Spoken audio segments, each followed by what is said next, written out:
ٹھیک ہے، اگر ہم سحری کی بات کرتے ہیں تو سحری میں ہمیں ایسی خوراک کا استعمال کرنا چاہیے جو ہماری باڈی میں بہت آرام سے ہضم ہو، اچھا، جو بہت جلدی ڈائجسٹ ہو جانے والی دیر چلے، جو لمبے ٹائم کے لیے چلیں، لانگ لاسٹنگ ہو، ان کا استعمال کریں. کیونکہ سحری کے وقت ہم لوگ جو چیزیں کنزیوم کریں گے اگر وہ جلدی ہضم ہو جائیں گی تو وہ جلدی انرجی دیں گے اور اس کے بعد ہمیں ویکنیس، کمزوری کا مسئلہ آئے گا. دونوں بتائیے، جو جلدی ختم ہو جاتی ہیں اور جو دیر تک چلتی ہیں. اچھا، اس میں سب سے امپورٹنٹ ہمارے پاس نشاستہ آ جاتے ہیں جو ہمارے روٹی چاول ہیں.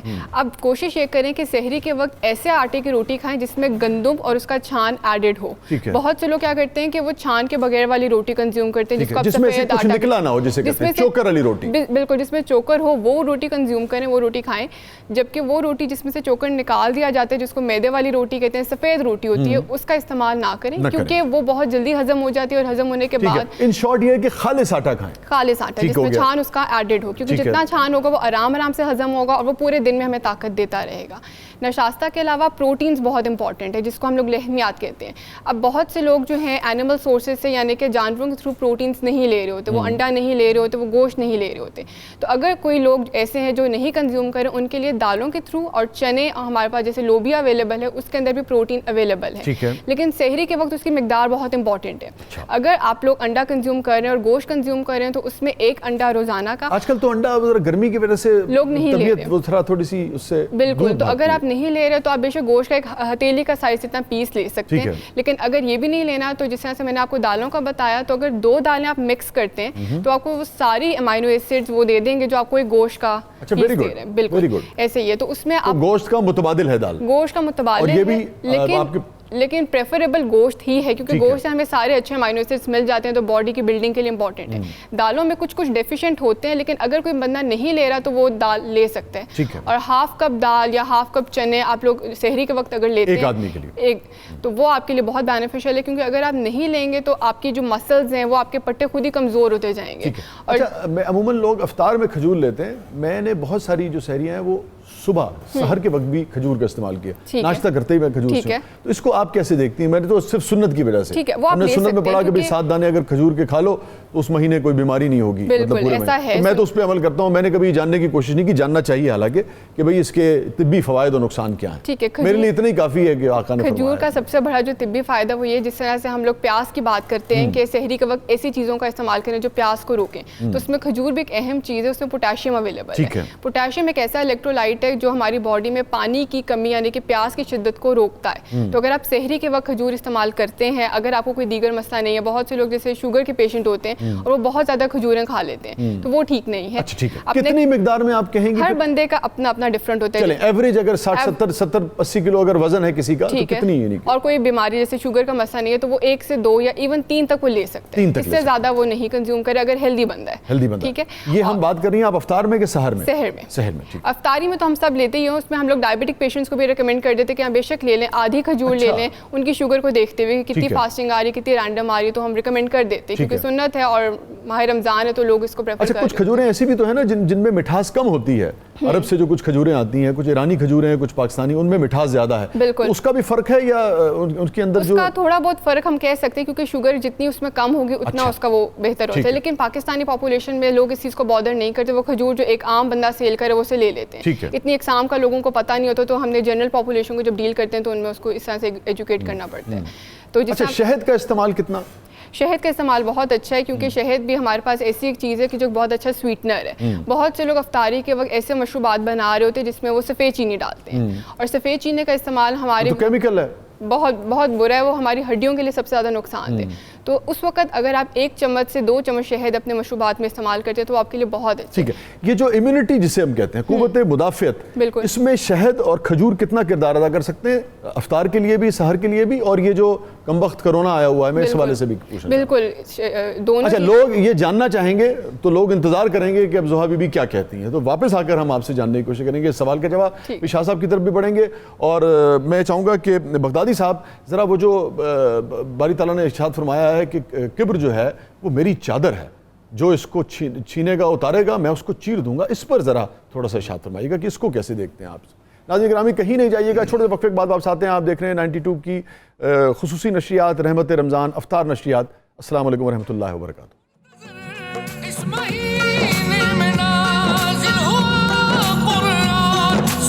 مہینوں میں افضل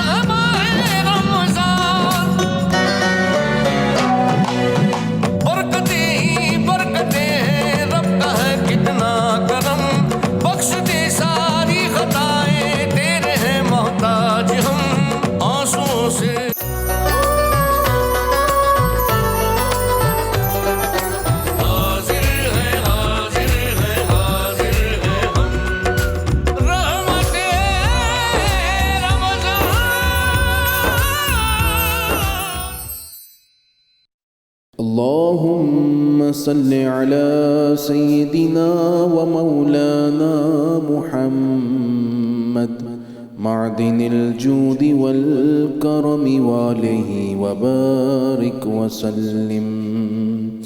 یا شاہ جیلاں یا شاہ جیلاں یا شاہ جیلاں یا شاہ جیلاں. سقاني الحب كاسات الوصال فقلت لخمرتي نحوي تعالي. سعت ومشت لنحوي في كؤوس فهمت بسكرتي بين الموالي. فقلت لصائر الأقطاب لموا بحالي وادخلوا أنتم رجالي وهموا واشربوا أنتم جنودي فساق القوم بالوافي ملالي. شربتم فضلتي من بعد سكري ولا نلتم علوي واتصالي. مقامكم العلا جمعا ولكن مقامي فوقكم ما زال عالي. يا شاه جيلان يا شاه جيلان يا شاه جيلان يا شاه جيلان. أنا في حضرة التقريب وحدي يصرفني وحسبي ذو الجلال. أنا البازي واشهب كل شيخ ومن ذا في الرجال يعطي مثالي. كساني خلعة بطراز عزم وتوجني بتيجان الكمال. وأطلعني على سر قديم وقلدني وأعطاني سؤالي. وولاني على الأقطاب جمعا فحكمي نافذ في كل حال. فلو ألقيت سري في بحار لسار الكل غورا في الزوال. ولو ألقيت سري في جبال لدقت واختفت بين الرمال. ولو ألقيت سري فوق نار لخمدت والطفت من سر حالي. ولو ألقيت سري فوق ميت لقام بقدرة المولى تعالي. يا شاه جيلان يا شاه جيلان يا شاه جيلان يا شاه جيلان. وما منها شهور أو ظهور تمر وتنقضي إلا أتاني. وتخبرني بما يأتي ويجري وتعلمني فاقصر عن جدالي. مريديهم وطب واشتح وغني وافعل ما تشاء فالاسم علي. مريدي لا تخف الله ربي عطاني رفعة نلت المنال. طبولي في السماء والأرض دقت وشوص السعادة قد بدالي. بلاد الله ملكي تحت حكمي ووقتي قبل قلبي قد صفالي. نظرت إلى بلاد الله جمعا كخردلة على حكم اتصالي. مريدي لا تخف واشل فإني عزوم قاتل عند القتال. يا شاه جيلان يا شاه جيلان يا شاه جيلان يا شاه جيلان. درست العلم حتى صرت قطبا ونلت سعد من مولى الموالي. فمن في أولياء الله مثلي ومن في العلم والتصريف حالي. رجال في هواجرهم صيام وفي ظلم الليالي كاللآلي. وكل ولي له قدم إني على قدم النبي بدر الكمال. نبي هاشمي مكي رجاز وجد به نلت الموالي. أنا الجيلي محي ديني اسمي وأعلامي على رأس الجبال. أنا الحسني والمخضع مقامي وأقدامي على عنق الرجال. وعبد القادر المشهور اسمي وجدي صاحب العين الكمال. تقبل لي ولا تردد سؤالي. أغثني سيدي انظر بحالي.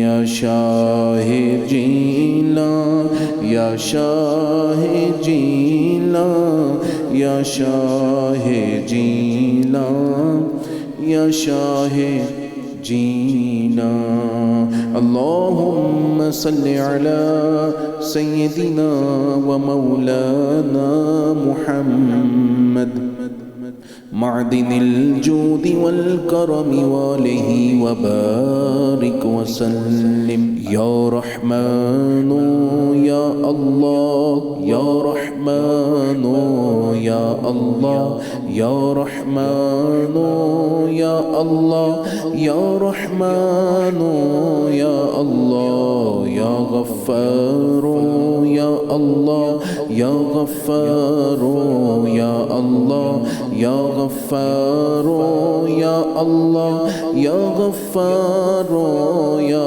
اللہ یا رزاق یا اللہ یا رزاق یا اللہ یا رزاق یا اللہ یا رزاق یا اللہ یا رزاق یا اللہ یا سلام یا اللہ یا سلام یا اللہ یا سلام یا اللہ یا سلام یا اللہ یا حی یا قیوم یا حی یا قیوم یا حی یا قیوم یا حی یا قیوم یا اللہ یا اللہ یا اللہ یا اللہ یا اللہ یا اللہ یا اللہ یا اللہ یا اللہ یا اللہ یا مسبب الاسباب یا مسبب الاسباب یا مسبب الاسباب یا مسبب الاسباب دل کو نور کر دے سختی دور کر دے اپنا قرب دے کر دوری دور کر دے آمین یا رب العالمین. سبحان اللہ سبحان اللہ جزاک اللہ جزاک اللہ. جو بیٹا جانے سے پہلے بات ہو رہی تھی آپ اختتام کر لیجیے کہ وقت بہت ہمارے پاس کم ہے. جیسے آپ نے پوچھا تھا کہ شہد اور کھجور ہم لوگ اس ٹائم پہ لیں یا نہ لیں, اس میں یہ ہے کہ دونوں بہت اچھے فوڈز ہیں, امیونٹی بوسٹرز ہیں, ہماری قوت مدافعت کو بڑھاتے ہیں, تو ان دونوں کو اس ٹائم پر ضرور استعمال کریں کیونکہ جو چیز جتنی قدرتی ہوگی وہ اتنی بھرپور ہوگی ہر غذائی اجزاء میں, تو اس کا جتنا اچھا استعمال کریں کہ وہ قوت مدافعت کو بڑھائے گی اور اس مسئلے سے ہمیں بچائے گی. ٹھیک ہے, تو ہمیں کورونا سے بھی بچائے گی. سحر میں تھوڑا کھجور کم لیں, افطار میں آپ جی بھر کے لے سکتے ہیں. حضرت 30 سیکنڈ ہے ہمارے پاس. 30 سیکنڈ ہیں تو پھر یہ صرف عرض کروں گا کہ آپ نے ایک سوال پوچھا تھا, علم ہمیں تکبر سکھاتا ہے, اگر اس کے ساتھ تربیت آ جائے تو وہ ہمیں عاجزی سکھاتی ہے. شیطان کے پاس علم بہت زیادہ تھا, اللہ سے ڈیبیٹ کیا, متکبر ٹھہرا, بارگاہ سے ٹھکرا دیا گیا. اگر کائنات میں جس بندے کے پاس بھی علم ہے, اگر اس کے ساتھ تربیت نہیں ہے تو وہ یقیناً عاجزی کا نام اس کے قریب سے بھٹکے گا نہیں. اور سب سے سمپل یہ ہے کہ صوفیاء اکرام حضور علیہ السلام کے اس علم کے وارث ہیں. آپ کی محفل میں اگر کوئی بندہ بیٹھتا تھا تو اس کے بارے میں ایک جملہ فرمایا جاتا ہے کہ اندہ معاذیر, کہ ان کے پاس حجتیں ہوتی ہیں, بیٹھے ہوئے ہر بندے کو وہ عزت دیتے ہیں. ان کے پاس اتنی عاجزی ہوتی ہے کہ ان کے کسی بھی گناہ کا عذر بھی ان کے پاس ہوتا ہے کہ یہ گناہ گار کیوں بیٹھا ہے, وہ اس کا کوئی عذر اپنے آپ کو پیش کر کے اس کو قبول کر لیتے ہیں. تو یہی چیز اگر ہم اپنی زندگی کے اندر اپنا لیں گے تو عاجزی آئے گی. کیا کہنے, سبحان اللہ سبحان اللہ. ایک حدیث سر میں پیش کرنا چاہوں گا, خوبصورت حدیث ہے کہ مسلمان پہ نہ ظلم کرتا ہے, نہ ذلیل کرتا ہے اور نہ اسے حقیر سمجھتا ہے. بے شک یہ 3 ایسے عمل ہیں جو ثابت کرتے ہیں کہ مسلمان ہے. سبحان اللہ سبحان اللہ. بہت بہت شکریہ قاسم علی شاہ صاحب, بہت بہت شکریہ بغدادی صاحب, بہت بہت شکریہ زوہا, بہت شکریہ فیصل, آپ کی تشریف آوری کا تمام احباب کا بہت بہت شکریہ. اور عجز جو ہے ناظرین, اس مختصر وقت میں اس پر پوری طریقے سے گفتگو ممکن نہیں تھی. مختصر یہ ہے کہ عجز جو ہے وہ علم ہے, وہ حلم سکھاتا ہے, وہ صبر سکھاتا ہے, وہ انصاف سکھاتا ہے, وہ درگزر سکھاتا ہے, وہ مساوات سکھاتا ہے. کسی اور وقت اس پر بات کریں گے کہ عجز اگر آ جاتا ہے تو کتنے اوصاف جو ہیں وہ خود بخود انسان میں آ جاتے ہیں. پروگرام کے اختتام میں 2 اشعار پر پروگرام کا اختتام کرتے ہیں. ایک آیت ہے قرآن کی سورہ نمل کی, اس سے اس کی انسپریشن ہے. بے قراری میں صدا دے میں تیری سن لوں گا, ما یجیب المضطر اذا دعاؤ ویکشف السوء. تو بے قراری میں صدا دے میں تیری سن لوں گا, رو کے بس ہاتھ اٹھا دے میں تیری سن لوں گا. یہ ندامت تیری پیاری ہے عبادت سے مجھے, یہ ندامت تیری پیاری ہے، عبادت سے مجھے تو فقط سر کو جھکا دے، میں تیری سن لوں گا۔ ناظرین گرامی اجازت دیجیے کل تک کے لیے، اللہ حافظ۔